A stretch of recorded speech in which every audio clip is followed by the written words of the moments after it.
I was a junior when I first heard about the senior prank tradition at my high school. It seemed harmless, just a funny way for the seniors to leave their mark. Our school's principal, Mr. Johnson, would always chuckle and shake his head when talking about it. I didn't think much of it until I became a senior myself. That's when I was approached by a group of classmates who told me I was the chosen one to plan this year's prank. I was flattered, but also a bit nervous. They handed me a folder with notes and ideas from previous years, and I started to feel the weight of the tradition. As I began to read through the folder, I noticed that some of the pranks seemed to target specific teachers or students. There was a picture of our math teacher, Mrs. Thompson, with her classroom filled with balloons. At first, it seemed funny, but then I remembered how she had been going through a tough time that year, and it didn't seem so harmless anymore. I brought it up with my friends, and one of them, Alex, just shrugged and said, "It's all in good fun, don't be a buzzkill." But I couldn't shake off the feeling that something was off. I started to pay more attention to the stories about past pranks, and I realized that they often involved embarrassing or humiliating someone. I remembered a story about a student who had been filled with silly string by the seniors a few years ago. The student had been so traumatized that he had to take a few days off school. I asked my friends if they knew about it, and they just laughed and said,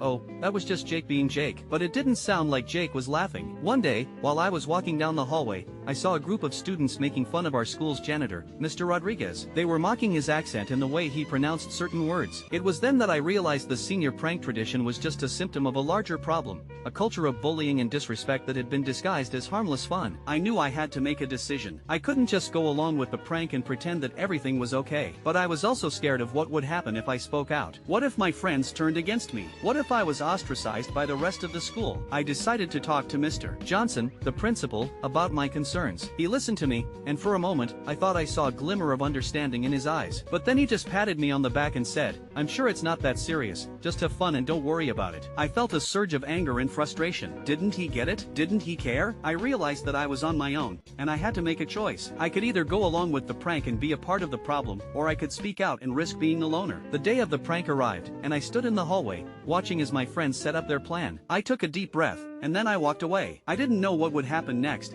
but I knew I couldn't be a part of it. As I walked out of the school, I heard the sound of laughter and cheering behind me. But it didn't sound like fun anymore. It sounded like something else, something that I couldn't quite put my finger on. I just kept walking, the sound fading into the distance, until all I could hear was my own heartbeat.